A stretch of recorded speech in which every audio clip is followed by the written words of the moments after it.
তোমালোকে এই নোটিছখনক মেট্ৰিক পৰীক্ষা 2026ৰ আগজাননী বুলি ভাবিব পাৰা। এতিয়া হাত খাবতি বহি থাকিলেই নহ'ব। তোমালোকে তোমালোকৰ প্ৰস্তুতি আগতকৈ অলপ হ'লেও জোৰদাৰ কৰি দিয়া।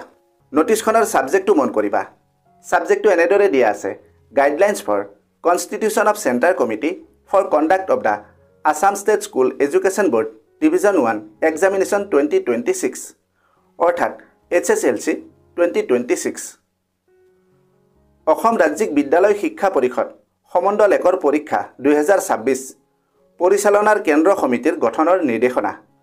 কথাটো বুজি লোৱা, আমাৰ যে বোৰ্ড পৰীক্ষাসমূহ অনুষ্ঠিত হয়, মেট্ৰিক পৰীক্ষা বা হায়াৰ ছেকেণ্ডেৰী পৰীক্ষা, এনেকুৱা পৰীক্ষাসমূহ যিবোৰ বিদ্যালয়ত অনুষ্ঠিত হয় তাকেই পৰীক্ষা কেন্দ্ৰ বুলি কোৱা হয়, মানে এক্সাম চেণ্টাৰ। এই পৰীক্ষাসমূহ সুচাৰুৰূপে পৰিচালনা কৰিবলৈ মৃখন আৰু ন্যায্য পৰিচালনাৰ বাবে প্ৰতিটো পৰীক্ষা কেন্দ্ৰ সমিতি থাকে।